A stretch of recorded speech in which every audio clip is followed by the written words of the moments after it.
Assalamualaikum warahmatullahi wabarakatuh dan salam sejahtera. Berikut ini ialah video untuk pentadbir. Pentadbir yang saya maksudkan di sini ialah guru besar, pengetua dan juga penolong kanan. Okey, kat sini seperti mana yang anda nampak, ini ialah dashboard untuk pentadbir. Di sini guru besar ya. Okey, boleh tengoklah. Tengok berapa semakan yang perlu dilakukan dan berapa jumlah guru yang ada di sekolah semasa. Okay, dan kat sini boleh nampak semakan saya. Inilah semakan yang perlu dilakukan oleh pentadbir. Okey, boleh kat sini lah.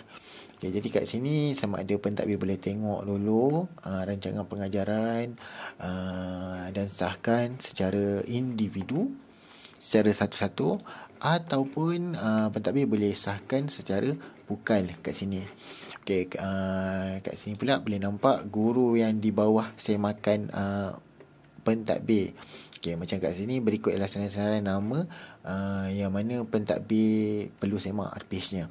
Okey, dan kat sini pula analisis kepatuhan. Kat sini kita boleh nampak mana guru yang masih belum menyiapkan RPH, yang mana guru yang siap lewat RPH, dan juga penghantaran terakhir RPH tersebut. Okey, dan kat sini kita boleh tengoklah sama ada nak rekod by ikut tarikh ataupun by minggu. Okey, boleh tengoklah kat sini. Okey, jadi kita boleh filter je kat sini. Dan juga semua RPH sekolah ini ialah RPH yang telah telah dibina oleh guru-guru. Jadi pentadbir boleh tengoklah, ada akses lah untuk tengok sama ada apa RPH yang sedang dibuat, apa RPH yang sedang dalam status draft, apa RPH yang telah disahkan dan sebagainya. Okey, jadi contoh kalau macam ni disemakan saya ni, okey, kalau pentadbir nak sahkan, okey, boleh sahkan je secara satu-satu, ataupun kat sini saya nak sahkan secara semua. Okey, jadi telah disahkan. Okey, jadi tiada semakan tertunggak. Okey, dan untuk pentadbir juga, okey, pentadbir dia ada juga dashboard untuk membina RPH. Kat sini kalau tengok utama, jadi pentadbir boleh menetapkan dulu apa yang dia ajar.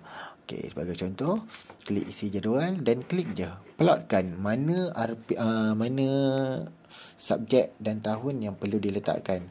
Okey, sebagai contoh, okey, bahasa, okey, pendidikan moral, okey, ajar tahun 3, okey, kelas 3 UTM, klik simpan. Dan anda kata kalau blok kedua pun dia ada, jadi just masukkan benda yang sama okey, di sini klik simpan. Okey, dan klik selesai isi. Okey, selesai mengisi jadual. Jadi akan dikunci supaya jadual waktu tidak boleh diubah. Dan anda kata kalau nak ubah balik, boleh klik mohon buka kunci daripada pengurus sekolah untuk. Okey, dan ini ialah panduan untuk pentadbir. Okey, itu sahaja. Sekian, terima kasih.